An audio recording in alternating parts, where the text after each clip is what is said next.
Assalamualaikum, salam sejahtera. Jumpa lagi di channel Herwan Nabi. Okay guys, di kesempatan ini admin nak mengucapkan selamat Hari Raya. Maaf zahir dan batin, rasanya belum terlewat lagi kerana hari ini masih lagi dalam mood perayaan Hari Raya yang kedua. Okay, kepada mereka yang belum lagi subscribe ke channel ini, seperti biasa, jangan lupa tekan pada butang subscribe, tekan juga pada butang loceng. Thank you guys.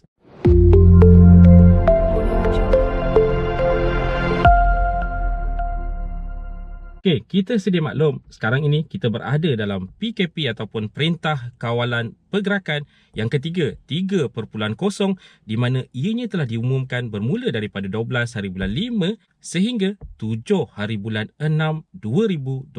Okey, pasti ramai yang tertanya-tanya apa akan jadi selepas ini, bagaimana pula dengan bantuan, sama ada adakah bantuan kerajaan yang akan diumumkan untuk diberikan kepada rakyat yang terkesan akibat daripada PKP 3.0 ini. Harap maklum bahawa dalam PKP 3.0 pada kali ini agak berbeza jika dibandingkan dengan PKP 1.0 sebelum ini, di mana pada PKP 3.0 ini hampir kesemua sektor ekonomi dibenarkan untuk beroperasi, kecuali mungkin ada beberapa ataupun segelintir sektor ekonomi yang akan terjejas teruk. Contohnya seperti pelancongan yang sememangnya terjejas sejak daripada PKP awal lagi. Begitu juga dengan sektor-sektor lain seperti kedai makan berkemungkinan besar akan terjejas sedikit kerana ada larangan untuk merentas daerah. Ini sedikit sebanyak akan menjejaskan pendapatan mereka juga kerana hanya tertumpu kepada mereka ataupun pembeli yang berada dalam daerah mereka saja.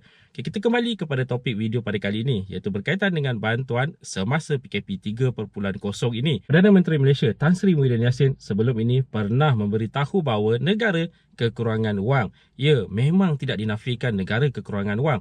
Okay, satu perkara yang kita harus ingat bahawa pada inisiatif pemerkasa yang telah dibentangkan oleh beliau, iaitu inisiatif kerajaan yang paling terkini sekali, beliau ada menyatakan berkaitan dengan bantuan RM500 kepada mereka yang kehilangan pekerjaan serta tambahan lagi RM500 kepada mereka yang menerima BPR berpendapatan RM1,000 ke bawah.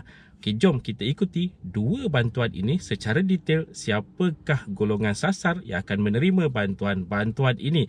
Kerana bantuan ini diperkatakan akan diberikan pada bulan Jun 2021. Sekarang PKP 3.0 boleh dijangkakan berkemungkinan besar bantuan-bantuan ini akan diagihkan sebelum berakhirnya PKP 3.0, iaitu sebelum 7 hari bulan 6. Okay, yang pertama berkaitan dengan RM500 kepada mereka yang kehilangan pendapatan. Okay, harus diingatkan seperti yang telah diwar-warkan oleh Perdana Menteri, untuk RM500 ini bagi mereka yang kehilangan pendapatan, tiada permohonan akan dibuka. Pembayaran akan diberikan secara automatik setelah Lembaga Hasil Dalam Negeri membuat semakan dengan jabatan-jabatan yang berkaitan. Jadi siapakah jabatan-jabatan yang berkaitan ini? Antaranya adalah LHDN sendiri dan juga KWSP. Okey, untuk KWSP ini bermakna mereka yang sebelum ini ada caruman, selepas itu tiada caruman. Cuma kita tidak ada lagi tempoh masa bila ianya akan disemak. Mungkin untuk mereka yang hanya kehilangan pendapatan pada tahun ini ataupun juga pada tahun lepas. Jadi Lembaga Hasil Dalam Negeri akan menyemak dalam KWSP untuk melihat sebelum ada caruman, selepas tiada caruman. Jadi golongan ini yang akan menerima untuk RM500 ini bantuan bagi mereka yang kehilangan pendapatan. Okay, selain daripada itu, untuk pekerja-pekerja sendiri, peniaga contohnya, mungkin Lembaga Hasil Dalam Negeri akan melihat semakan untuk income ataupun pendapatan setahun setelah peniaga-peniaga ini mengisytiharkan pendapatan mereka, kerana perlu diingatkan peniaga-peniaga perlu mengisytiharkan pendapatan mereka di Lembaga Hasil Dalam Negeri. Okay, kemudian tambahan RM500 kepada penerima BPR berpendapatan RM1,000 ke bawah.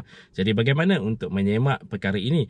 Okay, harus diingatkan RM1,000 ke bawah bermakna golongan isi rumah, golongan yang tidak bekerja. Maknanya dalam rekod Lembaga Hasil Dalam Negeri, mereka ini tiada pendapatan ataupun pendapatan mereka memang betul-betul di bawah RM1,000. Jadi mereka ini yang akan menerima tambahan RM500 seperti yang telah diperkatakan oleh Perdana Menteri Malaysia. Okay guys, itu dia tadi 2 bantuan yang berkemungkinan besar akan diberikan sewaktu PKP 3.0 ini, di mana kedua-dua bantuan ini sebenarnya telah pun diumumkan dalam pakej inisiatif pemangkasa yang telah dibentangkan oleh Perdana Menteri Malaysia sebelum ini. Okay, itu saja perkongsian di dalam video pada kali ini. Jika anda ada sebarang komen, sebarang pertanyaan, anda boleh tinggalkan di ruangan komen di bawah. Dan kepada mereka yang belum lagi subscribe ke channel ini, jangan lupa tekan pada butang subscribe, tekan juga pada butang loceng. InsyaAllah kita berjumpa lagi di video yang akan datang. Stay safe, stay healthy. Assalamualaikum.